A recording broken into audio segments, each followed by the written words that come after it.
Hi everyone, പുതിയ വീഡിയോയിലേക്ക് എല്ലാവർക്കും സ്വാഗതം. ഇന്ന് നമ്മൾ പഠിക്കാൻ വേണ്ടി പോകുന്നത് നമ്മുടെ ഫോക്കസ് ഏരിയ ബേസ്ഡ് ആയിട്ടുള്ളത് തന്നെയാണ്. അതായത് നമ്മുടെ +1 കുട്ടികൾക്ക് വേണ്ടിയിട്ടുള്ള ക്ലാസ് ആണ് ഇന്നത്തെ ക്ലാസ്. വളരെ വളരെ വളരെ ഇമ്പോർട്ടന്റ് ആയിട്ടുള്ള ഒരു ക്ലാസ് ആണ്. 15-20 മിനിറ്റേ ഉള്ളൂ മാക്സിമം എടുക്കത്തുള്ളൂ ഈ ക്ലാസ്. പക്ഷേ ഈ മാക്സിമം ഈ 15 മിനിറ്റ് അല്ലെങ്കിൽ 20 മിനിറ്റ് ഇരുന്നാൽ നിങ്ങൾക്ക് കിട്ടാൻ വേണ്ടി പോകുന്നത് 4, 5, 6 മാർക്കാണ്. 4 മാർക്ക് ആവാം, ചിലപ്പോൾ 5 ആവാം, ചിലപ്പോൾ എന്താവാം 6 മാർക്കുള്ള ഒരു ക്വസ്റ്റ്യൻ ആണ് നിങ്ങൾക്ക് ഉറപ്പായിട്ടും കിട്ടാൻ വേണ്ടി പോകുന്നത്.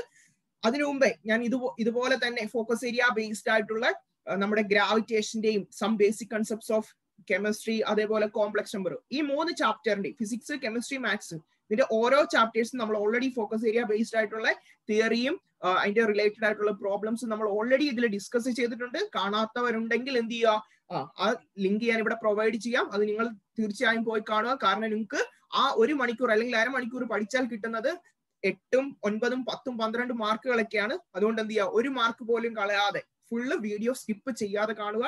ഇന്ന് നമ്മൾ പഠിക്കാൻ വേണ്ടി പോകുന്ന ഏതാണ്? Bernoulli's theorem. മക്കളെ അറിയാവോ ഇതിന്റെ ഇമ്പോർട്ടൻസ്? നിങ്ങൾ ഏത് വർഷത്തെ വേണമെങ്കിലും ക്വസ്റ്റ്യൻ പേപ്പർ എടുത്ത് നോക്കിയോ. മെക്കാനിക്കൽ പ്രോപ്പർട്ടീസ് ഓഫ് ഫ്ലൂയിഡ് എന്നൊരു ചാപ്റ്റർ ഉണ്ട്. ആ ചാപ്റ്ററിൽ നിന്ന് ചോദിക്കുന്ന ഷുവർ ക്വസ്റ്റ്യനാ ബെർണോളിസ് തിയറം. ഏത് വർഷത്തെ ക്വസ്റ്റ്യൻ പേപ്പർ, 2010 തൊട്ടുള്ള എക്സാം പോയിന്റ് എന്ന് പറഞ്ഞ ഒരു ടെക്സ്റ്റ് ബുക്ക് ഇല്ലേ, അതിലെ ക്വസ്റ്റ്യൻ പേപ്പർ എടുത്ത് നോക്കിയോ. ഈ ഒരു ക്വസ്റ്റ്യൻ ഉറപ്പായിട്ടും ഉള്ളതാണ് ബെർണോളിസ് തിയറം എന്ന് പറയുന്നത്. ആകപ്പാടെ ചോദിക്കാഞ്ഞത് കഴിഞ്ഞ വർഷം മാത്രമാണ് ഇത് ചോദിക്കാഞ്ഞത്. ബാക്കിയുള്ള എല്ലാ കൊല്ലവും ഈ ക്വസ്റ്റ്യൻ ഉറപ്പ് ക്വസ്റ്റ്യൻ ആണ്. എന്ത് ചെയ്യുക, നിങ്ങൾ ആദ്യം തൊട്ട് അവസാനം വരെ ഇത് സ്കിപ്പ് ചെയ്യാതെ തന്നെ കാണുക. അതിനു മുമ്പ് എനിക്ക് ഒരു കാര്യം പറയാനുണ്ട്. ഇത് ചെയ്യുന്നതിന് മുമ്പ് അല്ലെങ്കിൽ ഇത് പഠിക്കുന്നതിന് മുമ്പ് നിങ്ങൾ ഒരു നോട്ട്ബുക്കും ഒരു പേനായും എടുത്തു വെക്കുക. എന്റെ കൂടെ തന്നെ പഠിക്കുക. ഓക്കെ, അത് മാത്രമല്ല, നിങ്ങൾക്ക് ആദ്യം വേണ്ടത് ക്ഷമ, പേഷ്യൻസ് ആണ് ഈ തിയറം ചെയ്യുന്നതിന് മുമ്പേ വേണ്ടത്. കാരണം ഇതൊരു 2 പേജ് എടുക്കും അല്ലെ. ആ 2 പേജിലല്ല മക്കളെ കാര്യം. ആ 10-15 മിനിറ്റ് നമ്മൾ ഈ 2 പേജിന് വേണ്ടി ഇരിക്കുവാണെങ്കിൽ നമുക്ക് കിട്ടാൻ പോകുന്നത് 5-6 മാർക്കാ അല്ലെ. അതുകൊണ്ട് എന്ത് ചെയ്യുക, സ്കിപ്പ് ചെയ്യാതെ ഡയറക്റ്റ് പഠിക്കുക. ഇതിനകത്ത് ചോദിക്കുന്ന ക്വസ്റ്റ്യനാ എന്താ, ബെർണോളിസ് തിയറം പ്രൂവ് ചെയ്യുക, അല്ലെങ്കിൽ ബെർണോളിസ് പ്രിൻസിപ്പിൾ പ്രൂവ് ചെയ്യുക, ബെർണോളിസ് ഇക്വേഷൻ ഡിറൈവ് ചെയ്യുക. ഇങ്ങനത്തെ ക്വസ്റ്റ്യൻസ് ആണ് ചോദിക്കുക. നമുക്ക് നേരെ നമ്മുടെ ബെർണോളിസ് തിയറത്തിലേക്ക് കടക്കുക. എല്ലാവരും സ്കിപ്പ് ചെയ്യാതെ കറക്റ്റ് ആയിട്ട് ഓരോ പോയിന്റ്സും ശ്രദ്ധിച്ച് പഠിക്കാം. ഓക്കെ, നമുക്ക് ബെർണോളിസ് തിയറത്തിലേക്ക് കടക്കാം. അതിനു വേണ്ടി ഞാൻ ആദ്യം ചെയ്യാൻ വേണ്ടി പോകുന്നത് ഒരു പൈപ്പ് കൺസിഡർ ചെയ്യാൻ പോവാം. ഒരു പൈപ്പ് കൺസിഡർ ചെയ്തു.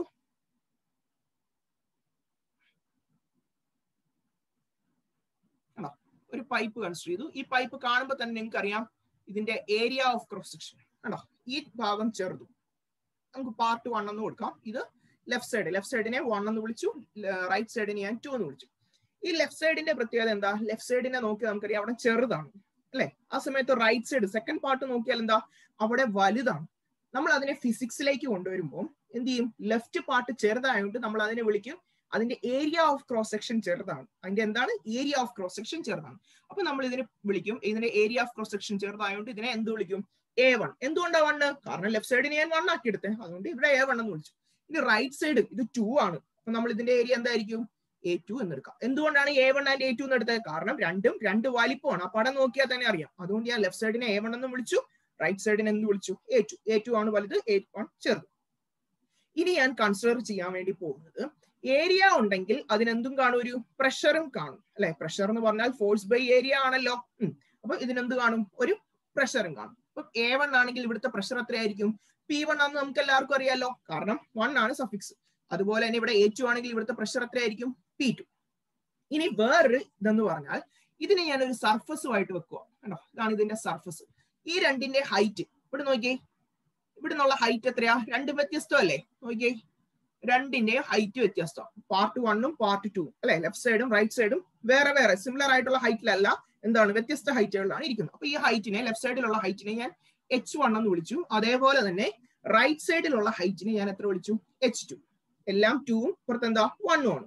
ഇനി ഞാൻ ചെയ്യാൻ വേണ്ടി പോകുന്നത്, ഒരു ഫ്ലൂയിഡ് ഇതിലേക്കൂടെ ഞാൻ ഫ്ലോ ചെയ്യാൻ വേണ്ടി പോവാം. ഏതിലൂടെ, നമ്മുടെ പൈപ്പിലൂടെ ഒരു fluid, let's say it is water. നമുക്ക് ഇതിലൂടെ വെള്ളത്തിനെ അങ്ങോട്ടൊന്ന് ഒഴുക്കാം. അപ്പൊ വെള്ളം ഇങ്ങനെ ഒഴുകുവാണല്ലോ, വെള്ളം ഒഴുകുന്നു. ഞാൻ ഓരോന്നിനെ ഓരോ പാർട്ടായിട്ട് വിളിക്കുക. ഇത് A എന്ന് വിളിച്ചു, ഈ ലെഫ്റ്റ് സൈഡിന്റെ ഏറ്റവും അറ്റത്തിനെ, ഈ റൈറ്റ് സൈഡിന്റെ ഏറ്റവും അറ്റത്തിനെ E എന്ന് വിളിച്ചു.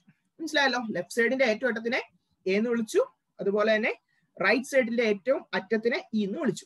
എയിൽ നിന്ന് ഇയിലേക്കാണ് വെള്ളം ഒഴുകുന്നത്. എയിൽ നിന്ന് ഇയിലേക്കാണ് വെള്ളം ഒഴുകുന്നത്.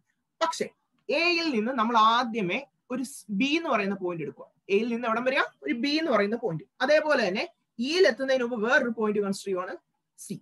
അപ്പൊ ആദ്യമേ നമ്മൾ എവിടെ നിന്ന് അങ്ങോട്ടാണ് കൺസിഡർ ചെയ്യുന്നത്? നമ്മൾ ആദ്യം കൺസിഡർ ചെയ്യുന്നത് എയിൽ നിന്ന് ബിയിലേക്ക്, അതുപോലെ തന്നെ എന്താ സിയിൽ നിന്ന് ഇയിലേക്കാണ് നമ്മുടെ എന്ത് പോകുന്നത്?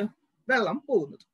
അപ്പം എയിൽ നിന്ന് ബിയിലേക്ക് വെള്ളം പോകാനായിട്ട് എടുക്കുന്ന ടൈം, എയിൽ നിന്ന് ബിയിലേക്ക് വെള്ളം പോകാനായിട്ട് എടുക്കുന്ന ടൈമാണ് എന്ത്? Delta T. അതേ ടൈം തന്നെയാണ് എവിടെ എടുക്കുന്നത്? സിയിൽ നിന്ന് ഇയിലേക്ക് പോകാനായിട്ട്. സിയിൽ നിന്ന് ഇയിലേക്ക് പോകാൻ എടുക്കുന്ന ടൈം എത്ര തന്നെയാ? Delta T. മനസ്സിലായല്ലോ? അപ്പൊ വെള്ളം പോകുമ്പോൾ അതിനൊരു വെലോസിറ്റി കാണുമല്ലോ. ചുമ്മാ അതങ്ങനെ പോവോ? അല്ല, നമ്മളൊന്ന് വെലോസിറ്റി കൊടുക്കണം. ആ വെലോസിറ്റി ഞാൻ ഇതിനെ V1 എന്ന് വിളിച്ചു. സ്മോൾ ലെറ്റർ ആണ്, ക്യാപിറ്റൽ ലെറ്റർ അല്ല. അതേപോലെ തന്നെ സിയിൽ നിന്ന് ഇയിലേക്ക് പോകാൻ എടുക്കുന്ന വെലോസിറ്റി V2 എന്നും വിളിച്ചു. മനസ്സിലായല്ലോ?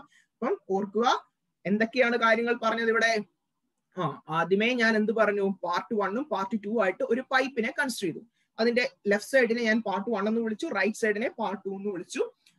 ഇനി ചെയ്തത് എന്താണ്? രണ്ടും രണ്ട് ഏരിയ ആണ്. അതുകൊണ്ട് ലെഫ്റ്റ് പാർട്ടിനെ A1 ഏരിയ എന്നും വിളിച്ചു, റൈറ്റ് പാർട്ടിനെ A2 ഏരിയ എന്നും വിളിച്ചു. അതിലൂടെ പോകുന്ന പ്രഷർ, അതിന്റെ പ്രഷർ എന്ന് പറയുന്നത് ലെഫ്റ്റ് പാർട്ടിനെ P1, റൈറ്റ് പാർട്ടിനെ P2 എന്ന് വിളിച്ചു. ഇനി അടുത്ത കാര്യം പറഞ്ഞത്, ഇത് രണ്ടും രണ്ട് ഹൈറ്റിലാണ് സർഫസിൽ നിന്ന് ഇരിക്കുന്നത്. ലെഫ്റ്റ് പാർട്ട് H1 ഹൈറ്റിലും റൈറ്റ് പാർട്ട് H2 ഹൈറ്റിലുമാണ് ഇരിക്കുന്നത്. ഇനി ഇതിലൂടെ ഒരു വെള്ളം പാസ് ചെയ്യുന്നുണ്ട്. വെള്ളം എയിൽ നിന്ന് ഇയിലേക്കാണ് പോകുന്നത്. ആദ്യമേ ഞാൻ എയിൽ നിന്ന് ബിയിലേക്ക് വരെ കൺസിഡർ ചെയ്തു. അതിന് അങ്ങോട്ട് വെള്ളം ഒഴുകാനായിട്ട് എടുക്കുന്ന ടൈം എന്ന് പറയുന്നത് ഡെൽറ്റ ടി ആണ്. അതേപോലെ തന്നെ സിയിൽ നിന്ന് ഇയിലേക്കും വെള്ളം ഒഴുകുന്നു. അതിന് എടുക്കുന്ന ടൈം എന്ന് പറയുന്നത് ഡെൽറ്റ ടി ആണ്. അവിടുത്തെ വെലോസിറ്റി, എയിൽ നിന്ന് ബിയിലേക്ക് വെള്ളം ഒഴുകുന്നു, ആ വെള്ളം ഫ്ലോ ചെയ്യാനായിട്ട് എടുക്കുന്ന velocity V1, small letter V1. V1 എന്ന് പറയുന്നത് വെലോസിറ്റി ആണ്, വോളിയം അല്ല. സ്മോൾ ലെറ്റർ ആയതുകൊണ്ട് അതിന് ഞാൻ എന്താക്കി എടുക്കുന്നു? Velocity of fluid at part 1. ഇനി അടുത്തത് V2 എന്ന് പറയുന്നത് എന്ത് തന്നെയാണ്? വെലോസിറ്റി തന്നെയാണ്. V2 എന്ന് പറയുന്നത് എന്ത് തന്നെയാണ്? വെലോസിറ്റി തന്നെയാണ്. ഓക്കെ, ഇനി നോക്കിയേ, എയിൽ നിന്ന് ബിയിലേക്ക് ചുമ്മാ അങ്ങനെ വെള്ളം പോവോ? നമ്മൾ എന്ത് കൊടുക്കണം അവിടെ? ഒരു ചുമ്മാ അങ്ങനെ ഒന്നും പോകത്തില്ല. ഒരു ഫോഴ്സ് കൊടുക്കണം, അല്ലെങ്കിൽ ഒരു വർക്ക് ചെയ്യണം. വർക്ക് ചെയ്താലേ ഉള്ളൂ എന്ത് ചെയ്യത്തുള്ളൂ? വെള്ളം എയിൽ നിന്ന് ബിയിലേക്ക് അങ്ങോട്ട് പോകത്തുള്ളൂ. അപ്പൊ നമുക്ക് ആദ്യം വർക്ക് ഡണ്ണിന്റെ ഇക്വേഷൻ കണ്ടുപിടിക്കാം. Work done on moving fluid from A to B. എയിൽ നിന്ന് ബിയിലേക്ക് എന്തിനെ കൊണ്ടുപോകണം? എനിക്ക് വെള്ളത്തിനെ കൊണ്ടുപോകണം, അല്ലെങ്കിൽ ഫ്ലൂയിഡ്. ഞാൻ ഫ്ലൂയിഡ് എന്നാണ് എടുത്തിരിക്കുന്നത്. അതിന് എടുക്കുന്ന വർക്ക് എന്ന് പറഞ്ഞാൽ W1. കാരണം ലെഫ്റ്റ് സൈഡ് അല്ലേ, അപ്പൊ ഞാൻ എല്ലാം W1 ആക്കി എടുക്കുന്നു, എല്ലാം 1 ആക്കി എടുക്കുന്നു. Work done W1. നമുക്കറിയാം ഫോഴ്സിനുള്ള വർക്കിനുള്ള ഇക്വേഷൻ ഏതാ? വർക്ക് എന്ന് പറഞ്ഞാൽ ഫോഴ്സ് ഇൻറ്റു ഡിസ്പ്ലേസ്മെന്റ്. നമ്മൾ വർക്ക് എനർജി ചാപ്റ്ററിൽ പഠിക്കുന്നുണ്ട് അല്ലെ? അപ്പൊ വർക്ക് എന്ന് പറയുന്നത് എന്താണ്? Force into displacement. അപ്പൊ ഇത് ഫസ്റ്റ് ആയതുകൊണ്ട് എന്ത് വിളിക്കും നമ്മൾ? F1 into S1. F1 എന്ന് പറഞ്ഞാൽ ഫോഴ്സ്, S1 എന്ന് പറഞ്ഞാൽ എന്താ? ഡിസ്പ്ലേസ്മെന്റ്. അപ്പൊ F1 ഇൻറ്റു S1. മനസ്സിലായല്ലോ? ഇനി നോക്കിയേ, ഈ F1 പകരം നമ്മൾ വേറൊരു സാധനം സബ്സ്റ്റിറ്റ്യൂട്ട് ചെയ്യാൻ പോവാം. നോക്കിയേ, നമുക്കറിയാം പ്രഷറിനുള്ള ഇക്വേഷൻ. പ്രഷർ എന്ന് പറഞ്ഞാൽ എന്താണ്? ഫോഴ്സ് ബൈ ഏരിയ അല്ലേ? പ്രഷർ എന്ന് പറഞ്ഞാൽ എന്താണ്? Force by area. അപ്പം പിയുടെ സ്ഥാനത്ത് ഞാൻ P1 ആക്കിയാൽ F എന്താവും? F1 ആകുമല്ലോ. എ എന്താവും? A1 ആകും അല്ലേ? ജസ്റ്റ് ഒരു വ്യത്യാസം. P എന്തായി? P1 ആയി. F എന്തായി? F1 ആയി. A എന്തായി? A1 ആയി. ഇതിനകത്ത് നിന്ന് F1 എന്ന് പറഞ്ഞാൽ എന്താ? ഈ F1 എന്ന് പറഞ്ഞാൽ എന്താ? ഇത് നമ്മൾ അങ്ങ് ക്രോസ് മൾട്ടിപ്ലൈ ചെയ്താൽ പോരെ. അപ്പൊ F1 എന്ന് പറഞ്ഞാൽ എന്ത് കിട്ടും? F1 എന്ന് പറഞ്ഞാൽ P1 ഇൻറ്റു A1. ജസ്റ്റ് അങ്ങോട്ട് ക്രോസ് മൾട്ടിപ്ലൈ ചെയ്തു. അപ്പൊ എന്ത് കിട്ടി? W1 is equal to F1 സ്ഥാനത്ത് എന്തായി? P1 into A1. P1 into A1. ബാക്കി F1 വരെയുള്ള ഞാൻ കൊടുത്തിട്ടുള്ളൂ. ബാക്കി എന്നാ ഉണ്ട്? S1. S1 അതേപോലെ തന്നെ നിർത്തി. ഇനി നോക്കിയ മക്കളെ, ഇവിടെ P1 ഉണ്ട് അല്ലെ? ഇവിടെ P1 ഉണ്ട്. Area into displacement. Area A1 എന്ന് പറഞ്ഞാൽ എന്താ? ഏരിയ. S എന്ന് പറഞ്ഞാൽ എന്താ? ഡിസ്പ്ലേസ്മെന്റ്. Area into displacement. നോക്കിയേ, ഈ ഏരിയ എന്ന് പറഞ്ഞാൽ എന്താ? ലെങ്ത് ഇൻറ്റു ബ്രെഡ്ത്ത് അല്ലേ? അതേപോലെ ഡിസ്പ്ലേസ്മെന്റ് എന്ന് പറഞ്ഞാൽ ഒരു മീറ്റർ തന്നെ, അല്ലെങ്കിൽ ഒരു ലെങ്ത് തന്നെയാണ്. അപ്പൊ ഞാൻ അതിന് ഹൈറ്റ് എന്ന് എടുത്തു. Length into breadth into height എന്താണ് മക്കളെ? വോളിയം അല്ലേ? Length into breadth into height. ഏരിയനെ L ഇൻറ്റു B എന്ന് എഴുതാം, ഡിസ്പ്ലേസ്മെന്റിനെ ഹൈറ്റ് എന്ന് കൊടുത്തു. അപ്പൊ length into breadth into height V. അപ്പൊ നമുക്ക് ഈ ഏരിയ ഇൻറ്റു ഡിസ്പ്ലേസ്മെന്റ്, ഞാൻ അതിനെ വോളിയം എന്ന് കൊടുത്തോട്ടെ. കാരണം എന്നതാ? ഏരിയ ഇൻറ്റു ഡിസ്പ്ലേസ്മെന്റ് അല്ലെങ്കിൽ length into breadth into height എന്താണ്? വോളിയം. അപ്പൊ ചേഞ്ച് ഇൻ വോളിയം ആയതുകൊണ്ട് എന്ത് കൊടുത്തു? ഡെൽറ്റ V എന്ന് കൊടുത്തു. എന്തുകൊണ്ടാണ് ഞാൻ ഡെൽറ്റ V1 എന്ന് കൊടുക്കാഞ്ഞത്? എയിൽ നിന്ന് ബിയിലേക്ക് പോകുന്നതും സിയിൽ നിന്ന് ഇയിലേക്ക് പോകുന്നതുമായിട്ടുള്ള വോളിയത്തിന്റെ ചേഞ്ച് അത് സെയിം ആണ്. ഒരേ ടൈമില് പോകുന്ന വെള്ളത്തിന്റെ ചേഞ്ച്, അതായത് വോളിയത്തിന്റെ ചേഞ്ച് എന്താണ്, സെയിം ആണ്. അതാണ് ഞാൻ ഡെൽറ്റ വി എന്ന് കൊടുത്തത്. മനസ്സിലായല്ലോ? ഡെൽറ്റ V1 എന്ന് കൊടുക്കാതെ ഡെൽറ്റ വി എന്ന് കൊടുക്കാൻ കാരണം എന്താണ്? Change in volume in delta T is same. അതാണ് W1 = P1 × ഡെൽറ്റ വി എന്ന് കൊടുത്തിരിക്കുന്നത്. ഇപ്പൊ നമുക്ക് എവിടുത്തെ കിട്ടി? നമുക്ക് moving from A to B കിട്ടി. സിമിലർലി നമ്മൾ ഇനി എന്നാ ചെയ്യാൻ വേണ്ടി പോകുന്നത്? Work done on moving fluid from A to B കഴിഞ്ഞു. അടുത്ത ഏതാ? C to E. സിയിൽ നിന്ന് ഇയിലേക്ക് പോകുന്ന വർക്ക്. അതിനെ എനിക്ക് W2 എന്ന് വിളിക്കാമല്ലോ. അപ്പൊ W2 എന്ന് പറഞ്ഞാൽ എന്തായിരിക്കും? നേരത്തെ F1 × S1 ആയിരുന്നു. അപ്പൊ ഇവിടെ എന്തായിരിക്കും? F1 വരെ എന്താ? F2 × S2 ആവും അല്ലെ? കാരണം എന്താ? സെക്കൻഡ് പാർട്ടാ. F2 നമ്മൾ നേരത്തെ F1 നമ്മൾ P1 × A1 എന്ന് എഴുതിയില്ലേ? അതേപോലെ നമുക്ക് F2 എന്ത് എഴുതാം? P2 × A2 എന്ന് എഴുതാലോ. P2 × A2. ബാക്കി എന്നാ ഉണ്ട്? S2. മനസ്സിലായല്ലോ? P2 × A2 × S2. ഇവിടെ നേരത്തെ P1 × A1 ആയിരുന്നു. ഇവിടെ എന്തായി? P2 × A2. ഇനി അടുത്ത സ്റ്റെപ്പ് എന്നായിരിക്കും? P2 × A2 × S2. A1 × S1 നമ്മൾ ഡെൽറ്റ വി എന്ന് എഴുതി. ഡെൽറ്റ V1 എന്ന് കൊടുക്കാത്തതിന്റെ കാരണം അറിയാലോ, സെയിം വോളിയം ചേഞ്ച് ആണ്. ഇവിടെ A2 × S2 എന്താണ്? അതേപോലെ തന്നെ എന്ത് കിട്ടും? ഡെൽറ്റ വി എന്ന് കിട്ടും. അപ്പൊ മനസ്സിലായല്ലോ? നമുക്ക് W1 കിട്ടി, W2 കിട്ടി. ഇതായിരുന്നു നമ്മുടെ ഫസ്റ്റ് സ്റ്റെപ്പ്. ഇനി ബാക്കിയുണ്ട്, ഇതിന്റെ കുറച്ചും കൂടി ഉണ്ട്, കുറച്ചല്ല ഇച്ചിരി കൂടി ഉണ്ട്. നമ്മൾ എന്ത് ചെയ്യണം? ഞാൻ പറയില്ലേ, ആദ്യം തൊട്ട് അവസാനം വരെ ഇത് ശ്രദ്ധിച്ച് തന്നെ ഇരിക്കണം. അപ്പൊ ഇത്ര മനസ്സിലായല്ലോ? ഡൗട്ട് ഉണ്ടെങ്കിൽ എന്നോട് ചോദിച്ചിരിക്കണം. ഓക്കെ, നമുക്ക് നെറ്റ് വർക്ക് ഡൺ കാണിക്കാം. എങ്ങനെയാണ് നെറ്റ് വർക്ക് ഡൺ കാണുന്നത് എന്ന് നോക്കാം. ഓക്കെ, അടുത്ത് നമ്മൾ പറയാൻ വേണ്ടി പോകുന്നത് ഇതിന്റെ ബാക്കിയായിട്ട് നെറ്റ് വർക്ക് ഡൺ, അതായത് total work done. Net work done എന്ന് പറഞ്ഞാൽ ഡെൽറ്റ ഡബ്ല്യു. നമുക്കറിയാം ചേഞ്ച് ഇൻ വർക്ക് എന്നല്ലേ ഡെൽറ്റ ഡബ്ല്യു എന്ന് പറഞ്ഞാൽ അതിന്റെ അർത്ഥം എന്നതാ? ചേഞ്ച്. അപ്പൊ W1 - W2 ഡിഫറൻസ് എടുക്കുക. W1 - W2. W1 എന്നായിരുന്നു? W1 എന്ന് പറഞ്ഞാൽ P1 ഡെൽറ്റ വി. W2 എന്ന് പറഞ്ഞാൽ എന്താണ്? P2 delta V. ഇതാണ് ഡെൽറ്റ ഡബ്ല്യു. ഇനി നോക്കി, ഇതിനകത്ത് രണ്ടിനകത്തും കോമൺ ആയിട്ട് എന്നാ ഉണ്ട്? ഡെൽറ്റ വി ഉണ്ടല്ലോ. ഡെൽറ്റ വി കോമൺ എടുത്താൽ ബാക്കി എന്നാ ഉണ്ട്? P1 - P2. ഡെൽറ്റ വി എന്ന് പറഞ്ഞാൽ എന്താണ്? ഡെൽറ്റ ഡബ്ല്യു എന്ന് പറഞ്ഞാൽ എന്താണ്? ഡെൽറ്റ വി കോമൺ എടുത്തു, ബാക്കി എന്നാ ഉണ്ട്? P1 - P2 അല്ലെ? ഇവിടെ P1, ഇവിടെ എന്താ? P2. രണ്ടും കൂടെ കോമൺ എടുത്തു. ഇതിനെ ഞാൻ ഇക്വേഷൻ നമ്പർ 1 എന്ന് വിളിച്ചു. ഇതിനെ ഞാൻ എന്ത് വിളിച്ചു? Equation number 1. ഇതാണ് നമ്മുടെ നെറ്റ് വർക്ക്. ഇനി നമ്മൾ എനർജി തിയറം പഠിച്ചിട്ടില്ലേ? Work energy theorem. അതിന്റെ അകത്ത് എന്താ പറയുന്നത്? According to work energy theorem. WE എന്ന് പറഞ്ഞാൽ എന്താണ്? Work energy theorem. എന്താണ് വർക്ക് എനർജി തിയറം പറയുന്നത്? വർക്ക് എനർജി തിയറം പറയുന്നത് delta W change in work done എന്ന് പറയുന്നത് എന്തിനോടൊക്കെ ഈക്വൽ ആണ്? Change in kinetic energy plus change in potential energy. Change in kinetic energy plus change in potential energy. അപ്പൊ മനസ്സിലായല്ലോ? ഇതാണ് എന്ത്? Delta W change in kinetic energy plus change in potential energy. ഇതിനെ ഞാൻ ഇക്വേഷൻ നമ്പർ 2 എന്ന് വിളിച്ചു. മനസ്സിലായല്ലോ? ഇനി നോക്കി, നമുക്ക് ഡെൽറ്റ ഡബ്ല്യുവിന്റെ ഓൾറെഡി ഒരു ഇക്വേഷൻ ഉണ്ട്. ഇനി നമുക്ക് വേണ്ട എന്തൊക്കെയാണ്? Delta KE change in kinetic എനർജിയും വേണം, ചേഞ്ച് ഇൻ പൊട്ടൻഷ്യൽ എനർജിയും വേണം. നോക്കിയേ, ആ രണ്ട് ഇക്വേഷനും കൂടെ ഞാൻ കണ്ടുപിടിക്കും. എന്നിട്ട് ഒന്നാമത്തെയും 3ഉം 4ഉം മൂന്നാമത്തെയും നാലാമത്തെ ഇക്വേഷനോടെ കൊണ്ട് എങ്ങോട്ട് ഇട്ട് കൊടുക്കും?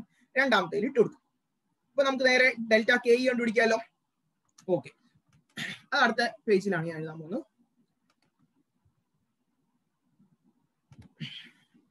നോക്കിയേ, delta KE change in kinetic energy. നോക്കിയേ, KE എന്ന് പറഞ്ഞാൽ കൈനറ്റിക് എനർജി. ഇപ്പൊ നോക്കിയേ, നമുക്കറിയാം കൈനറ്റിക് എനർജിയുടെ ഇക്വേഷൻ ½ mv². അപ്പൊ ½ mv² വരെ ഇവിടെ എന്ത് കൊടുക്കാം? V2² എന്ന് കൊടുക്കാമല്ലോ. അതേപോലെ തന്നെ ½ v2² V1 അടുത്ത് എന്ത് കൊടുക്കാം? V1². അപ്പൊ ഡെൽറ്റ KE എന്ന് പറഞ്ഞാൽ ചേഞ്ച് ഇൻ കൈനറ്റിക് എനർജി എന്ന് പറഞ്ഞാൽ എന്താണ്? ½ mv2² - ½ v1². മനസ്സിലായല്ലോ? ഇനി ഞാൻ അടുത്ത ചെയ്യാൻ വേണ്ടി പോകുന്നത്, ഇവിടെ രണ്ടും കോമൺ ആയിട്ടുള്ളത് ½ m ആണ്. ½ m കോമൺ എടുത്തു, ബാക്കി എന്നാ ഉണ്ട്? v2² - v1². എന്തുകൊണ്ടാണ് m1 എന്നൊക്കെ കൊടുക്കാഞ്ഞേ? കാരണം എടുക്കുന്ന വെള്ളം എന്ന് പറയുന്നത് എന്താണ്? മാസ്, സെയിം മാസ് അല്ലേ? വെള്ളമാണെങ്കിൽ ഒരേ വോളിയോ. ഇനി വേണമെങ്കിൽ നമുക്ക് വേണമെങ്കിൽ സ്മോൾ ലെറ്റർ കൊടുക്കാം. അപ്പൊ v2² v1². കാരണം ഇതെന്താ? ഇത് വെലോസിറ്റി ആണ് അല്ലെ? ½ mv²നകത്ത് m എന്ന് പറഞ്ഞാൽ മാസും v എന്ന് പറഞ്ഞാൽ വെലോസിറ്റി ആണ്. മറ്റേ ഡെൽറ്റ v എന്ന് പറഞ്ഞാൽ എന്താണ്? വോളിയം. ഇനി ഞാൻ എന്നാ ചെയ്യാൻ വേണ്ടി പോകുന്നു പറഞ്ഞാൽ, ഈ മാസ് എമ്മിന് പകരം വേറൊരു ഇക്വേഷൻ ഞാൻ ഉണ്ടാക്കിയെടുക്കാൻ വേണ്ടി പോകും. ആ ഇക്വേഷൻ ശ്രദ്ധിച്ചോ.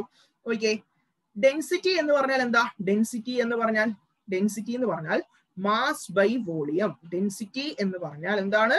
മാസ് ബൈ വോളിയം ആണ്. നമുക്ക് വേണ്ടത് മാസ് അല്ലേ? അപ്പൊ മാസ് എന്ന് പറഞ്ഞാൽ എന്താണ്?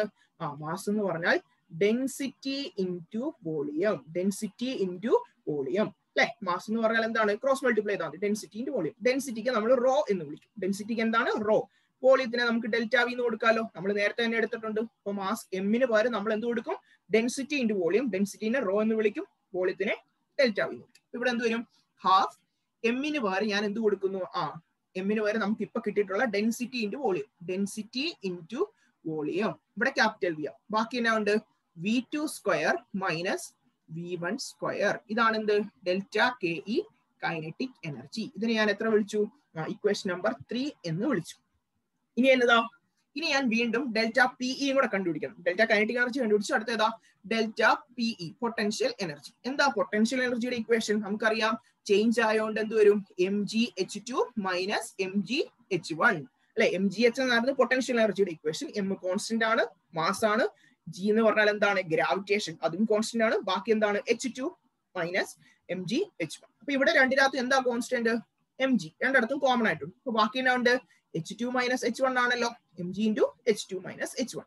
ഇനി നോക്കിയാൽ ഈ എം, ഈ എവിടെ എം ഉണ്ട്. അപ്പൊ നമുക്ക് നേരത്തെ എമ്മിന് വേറൊരു ഇക്വേഷൻ കിട്ടി. അതേ ഇക്വേഷൻ തന്നെ ഞാൻ ഇവിടെയും കൊടുക്കുന്നു. M into delta V. എമ്മിന് വരെ എന്ത് കൊടുത്തു? M into delta V. ബാക്കി എന്നാ ഉണ്ട്? ജി.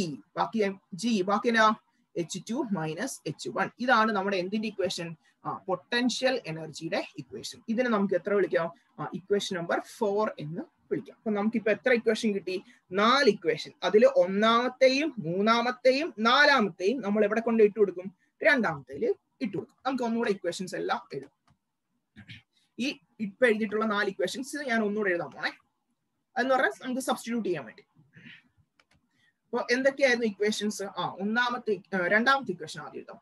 രണ്ടാമത്തെ ഇക്വേഷൻ എന്ന് പറഞ്ഞാൽ delta W is equal to delta K E plus delta P E. ഇതായിരുന്നു നമ്മുടെ രണ്ടാമത്തെ ഇക്വേഷൻ.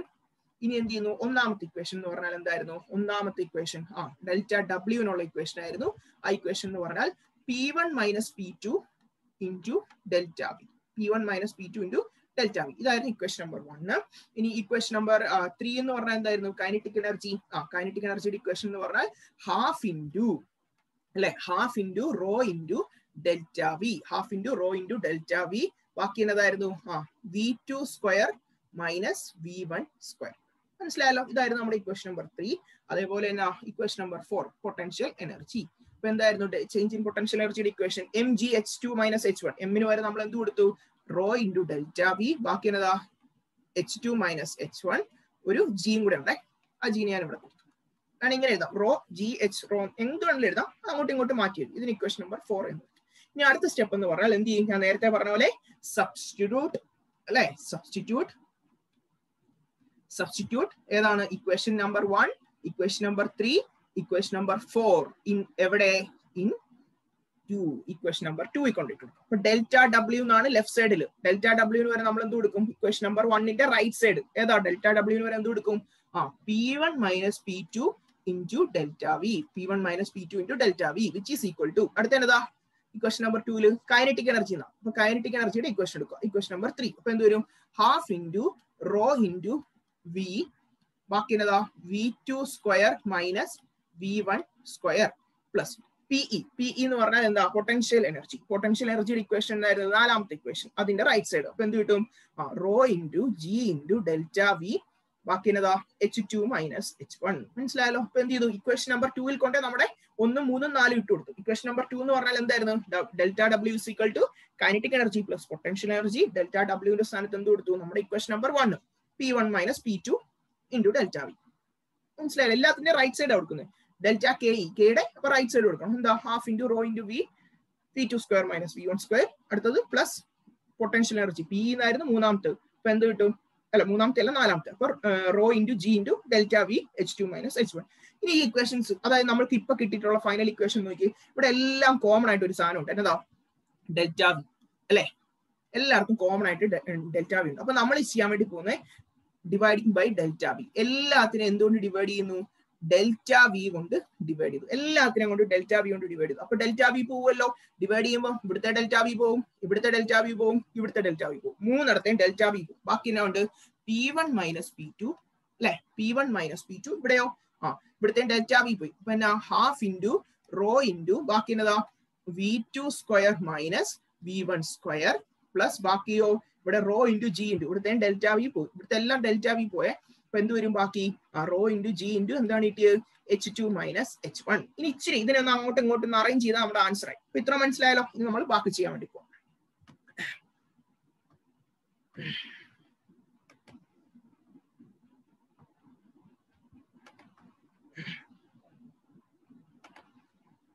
അപ്പൊ നമ്മുടെ ഒന്നും കൂടെ ഇക്വേഷൻ എഴുതുവാണ്. P1 minus P2 which is equal to half into rho into എന്താണ് V2 square minus V1 square. ബാക്കി എന്താണ് rho into G into H2 minus H1. ഇനി ഞാൻ ഇതിന്റെ ബ്രാക്കറ്റ് ഒന്ന് ഓപ്പൺ ആക്കുക. ബ്രാക്കറ്റ് ഓപ്പൺ ആക്കുമ്പോൾ എന്ത് വരും? P1 മൈനസ് P2 എന്ത് വരും? ഇവിടെ ഒരു ബ്രാക്കറ്റ് ഉണ്ടല്ലോ, half into rho into V2 square minus V1 square. ഓരോന്നിനെയും മൾട്ടിപ്ലൈ ചെയ്തു. അപ്പൊ എന്ത് വരും? Half into rho into V2 square. പിന്നെ എന്താ മൈനസ്, അപ്പൊ മൈനസ് ഇടുമ്പോൾ വീണ്ടും മൾട്ടിപ്ലൈ ചെയ്യുക. Half into rho into V1 square, half into rho into V1 square. ബാക്കിയോ ഇവിടെയും അതേപോലെ തന്നെ raw into G into H2 ആദ്യത്തെ. അപ്പൊ റോ ജി H2. പിന്നെ അതാ ഒരു മൈനസ് ഉണ്ട്. പിന്നെ raw into G into H1. അപ്പൊ rho into G into H1. ഇനി ചെയ്യാൻ വേണ്ടി പോകുന്നത് ഈ 1 വരുന്ന സാധനങ്ങളെല്ലാം ലെഫ്റ്റ് സൈഡിൽ കൊണ്ടുവരുന്നു, 2 വരുന്ന എല്ലാം റൈറ്റ് സൈഡിൽ കൊണ്ടുവരുന്നു. ഇവിടെ ഓൾറെഡി ഒരു 1 ഉണ്ടല്ലോ, അതേതാ P1. അതിനെ അവിടെ നിർത്തി. ബാക്കി ഈ മൈനസ് P2 ഉണ്ട്, അതിന് ഞാൻ അപ്പുറത്തോട്ട് ഉണ്ട്. അപ്പൊ എന്താവും? പ്ലസ് P2 ആയി. ഇവിടെ നോക്കി ഹാഫ് റോ V2 സ്ക്വയർ ഉണ്ട് ഇവിടെ. അപ്പൊ അത് അവിടെ തന്നെയാണ്, കാരണം V2 ആയതുകൊണ്ട് അത് അവിടെ തന്നെ നിർത്തി. Half raw V2 square. ഇനി അടുത്ത minus half rho V1 square. V1 അപ്പൊ 1 വരുന്നോണ്ട് ഞാൻ ഇനി ഇപ്പുറത്തോട്ട് കൊണ്ടു. അപ്പൊ എന്താ ഇത്? മൈനസ് ഇപ്പുറത്തോട്ട് വരുമ്പോൾ plus half rho V1 square. ഇനി അടുത്തത് ഇവിടെ എന്നാ ഉണ്ട്? റൈറ്റ് സൈഡിൽ റോ ജി H2 ആയതുകൊണ്ട് അവിടെ തന്നെ നിർത്തി. Raw G H2 minus raw g H1 ഇപ്പുറത്തോട്ട് വന്നപ്പോ എന്തായി? Plus rho g H1. ഇപ്പൊ നോക്കിയേ, എല്ലാം പ്ലസ് ആയില്ലേ? എല്ലാം പ്ലസും ആയി. 1 എല്ലാം ഒരേ സൈഡിലായി, 2 എല്ലാം ഒരേ അപ്പുറത്തെ സൈഡിലായി. ഇവിടുത്തെ എന്നാ നോക്കിയേ, നമുക്ക് നോക്കിയാൽ എന്ത് മനസ്സിലാവും? P1 പ്രഷർ അല്ലെ, half rho V1 square. Energy per unit volume. എന്തുകൊണ്ടാണ് unit volume? Divided by volume ചെയ്തു. Rho g H1 pressure per unit pressure അല്ല, potential energy per unit volume. അതേപോലെ തന്നെ റൈറ്റ് സൈഡിലും ആക്കി. ഇനി എന്ത് ചെയ്താൽ മതി? ഇത് നമുക്ക് ജനറലൈസ് ചെയ്ത് എഴുതാം. അപ്പൊ P1 വരെ ഞാൻ ജസ്റ്റ് എന്ത് കൊടുത്തു? P എന്ന് കൊടുത്തു. എല്ലാത്തിനും 1 ഉം 2 എല്ലാം കളഞ്ഞിട്ട് ജനറലൈസ് ചെയ്ത് എഴുതുക. ബാക്കി എന്നതാ? ഹാഫ് റോ V1 സ്ക്വയർ വരെ എന്ത് എഴുതി? V സ്ക്വയർ എന്ന് കൊടുത്തു. റോ ജി H1 ആയിരുന്നു, അതിന് വരെ ഞാൻ എന്ത് കൊടുത്തു? Raw g H which is equal to എന്തെന്ന് പറയാം? കോൺസ്റ്റന്റ് എന്ന് പറയാം. which is equal to എന്താണ്? കോൺസ്റ്റന്റ്. എന്തുകൊണ്ടാണ് ഞാൻ കോൺസ്റ്റന്റ് എന്ന് പറഞ്ഞത്? രണ്ട് സൈഡിലും ഈക്വലാ. ഇത് രണ്ടും ഇത് മൂന്നും കൂടെ കൂട്ടിയാൽ എന്താണ്? ലെഫ്റ്റ് സൈഡിലും ഈക്വലാ, ലെഫ്റ്റ് സൈഡ് റൈറ്റ് സൈഡ് എന്തായി? ഈക്വൽ ആയില്ലേ? അപ്പൊ നമുക്ക് ഇതിനെ എങ്ങനെ എഴുതാം? P plus half rho V square plus rho g H is equal to constant. ഈ ഇക്വേഷനെ വിളിക്കുന്ന പേരാണ് ബെർണൌളിസ് ഇക്വേഷൻ. മനസ്സിലായല്ലോ? ഈ ഇക്വേഷനെ വിളിക്കുന്ന പേരാണ് ബെർണൌളിസ് ഇക്വേഷൻ. ഈ ഇക്വേഷന്റെ പ്രൂഫിനാണ് എത്ര മാർക്ക് നമുക്ക് കിട്ടുന്നത്? 4 മാർക്കിന്റെ ക്വസ്റ്റ്യൻ ആണ് എന്ത്? ബെർണൌളിസ് ഇക്വേഷൻ. മനസ്സിലായല്ലോ? അപ്പൊ ആദ്യം അറിയണം ഈ ടേംസ് എല്ലാം. P എന്ന് പറഞ്ഞാൽ എന്താണ്? P എന്ന് പറഞ്ഞാൽ പ്രഷർ. എന്ത് പറയാം? P എന്ന് പറഞ്ഞാൽ പ്രഷർ. ഓർ നമുക്ക് വേറെ വിളിക്കുന്ന പേരാണ് pressure energy per unit volume. എന്ത് പറയാം? Pressure energy per unit volume. മനസ്സിലായല്ലോ? അങ്ങനെയും പറയാം. ഇതെല്ലാം എഴുതേണ്ടതാണ് കേട്ടോ. ഇനി അടുത്തത് half rho V square. Half rho V square ഇതെന്താണ്? Kinetic energy per unit volume. മനസ്സിലായല്ലോ? എല്ലാ unit volume kinetic energy per unit volume. അടുത്ത റോ ജി H എന്തായിരിക്കും? റോ ജി H എന്ന് പറഞ്ഞാൽ potential energy per unit volume. Potential energy per unit volume. അപ്പൊ നമുക്ക് ഇതിനകത്ത് നിന്ന് എന്ത് പറയാൻ സാധിക്കും?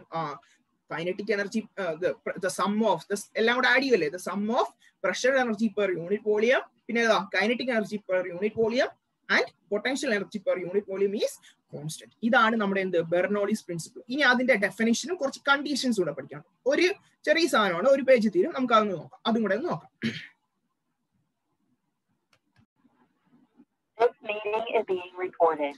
മക്കളെ നോക്കിയേ, ഇനിയാണ് ബെർണൌളിസ് പ്രിൻസിപ്പിൾ. നമ്മൾ ബെർണൌളിസ് ഇക്വേഷൻ ഡിറൈവ് ചെയ്തു. അടുത്താണ് ബെർണൌളിസ് പ്രിൻസിപ്പിൾ. എന്താണ് ബെർണൌളിസ് പ്രിൻസിപ്പിൾ പറയുന്നത്?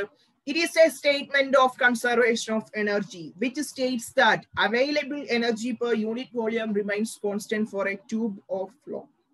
ബെർണൌളിസ് പ്രിൻസിപ്പിൾ പറയുന്നത് എന്താണ്? It is a statement of conservation of energy. ഇവിടെ എനർജി കോൺസ്റ്റന്റ് ആണ് അല്ലെങ്കിൽ കൺസർവ്ഡ് ആണ്. എന്തായിരുന്നു കൺസർവേഷൻ ഓഫ് എനർജി പറഞ്ഞത്? Energy can neither be created nor be destroyed. It can be transformed from one form to another form. ഇതാണ് conservation of energy പറയുന്നത്. അപ്പൊ ബെർണൌളിസ് principle ചെയ്യുമ്പോൾ അവിടെ എന്താണ്? എനർജി കൺസർവ്ഡ് ആണ്. അതാണ് പറയുന്നത് it is a statement of conservation of energy which States that. എന്താ സ്റ്റേറ്റ് ചെയ്യുന്നത്? ആക്ച്വലി ഇവിടെ തൊട്ടാണ് കേട്ടോ definition. Which States that available energy per unit volume available ആയിട്ടുള്ള എനർജി പെർ യൂണിറ്റ് വോളിയം. എന്തുകൊണ്ടാണ് അവൈലബിൾ എനർജി എന്ന് പറഞ്ഞാൽ നമ്മൾ പി എന്ന് പറഞ്ഞാൽ എന്താ pressure energy per unit volume. Kinetic energy എന്ന് പറഞ്ഞാൽ എന്താ ഡെൽറ്റ കെ എടുത്തത് എന്തായിരുന്നു ഡെൽറ്റ കെ എന്ന് പറഞ്ഞെടുത്തത് ഡെൽറ്റ കെ എന്ന് പറഞ്ഞാൽ kinetic energy per unit volume. അതുപോലെ ഡെൽറ്റ പി അതെന്താ potential energy per unit volume. ഇതിന്റെ എല്ലാം എന്തായിരുന്നു സം ആയിരുന്നു അല്ലെ. അതാണ് പറഞ്ഞിരിക്കുന്നത് അവൈലബിൾ എനർജി. ഈ 3 എനർജിനെയാണ് ഉദ്ദേശിക്കുന്നത്. Available energy per unit volume എല്ലാത്തിനെയും വോളിയം കൊണ്ട് ഡിവൈഡ് ചെയ്തു. Remains constant. റിമൈൻസ് എന്താണ് കോൺസ്റ്റന്റ്. കണ്ടോ ട്യൂബിന്റെ രണ്ടറ്റത്തും എന്തായിരുന്നു ട്യൂബിന്റെ രണ്ടറ്റത്തും എന്തായിരുന്നു ഡിഫറെന്റ് ഏരിയ ആണെങ്കിലും അവിടുത്തെ എനർജി എന്തായി കോൺസ്റ്റന്റ് ആണെന്ന് നമുക്ക് മനസ്സിലായി അല്ലെ.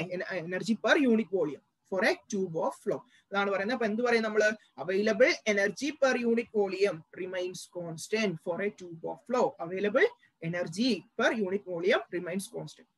നമുക്ക് അവൈലബിൾ ആയിട്ടുള്ള എനർജിയുടെ യൂണിറ്റ് വോളിയം കൊണ്ട് ഡിവൈഡ് ചെയ്യുന്ന സാധനത്തിന്റെ സം എന്ന് പറയുന്നത് എന്താണ് കോൺസ്റ്റന്റ് ആണ് for a tube of flow. ഒരു ട്യൂബിലൂടെ ഒഴുകുന്ന ഫ്ലോയിൽ. ഇനി ഇവിടെ 3 അസംഷൻസ് ഉണ്ട്. ആ 3 അസംഷൻസ് അങ്ങനെ ചോദിക്കാറില്ല. ജസ്റ്റ് ഒന്ന് അറിഞ്ഞിരിക്കേണ്ട കാര്യങ്ങളാണ്. എന്താണ് അസംഷൻസ്? 3 എടുക്കുന്ന അസംഷൻസ്. ഒന്ന് ഇൻകംപ്രസിബിൾ ഫ്ലൂയിഡ് ആയിരിക്കണം. ഒന്നാമത്തെ അസംഷൻ എന്നാണ് നമ്മൾ എടുക്കുന്ന വെള്ളം അല്ലെങ്കിൽ എടുക്കുന്ന ഫ്ലൂയിഡ് എന്ന് പറഞ്ഞാൽ എന്തായിരിക്കണം ഇൻകംപ്രസിബിൾ ആയിരിക്കണം. എന്താണ് ഇൻകംപ്രസിബിൾ എന്നുകൊണ്ട് ഉദ്ദേശിക്കുന്നത്? അതിന്റെ വോളിയം ചേഞ്ച് ചെയ്യരുത്. ഇൻകംപ്രസിബിൾ എന്ന് പറഞ്ഞാൽ ഉദ്ദേശിക്കുന്നത് അതിന്റെ വോളിയം ചേഞ്ച് ചെയ്യരുത്. നമ്മൾ എപ്പോഴെങ്കിലും ഡെൽറ്റ V1 ഡെൽറ്റ V2 എന്ന് എടുത്തോ?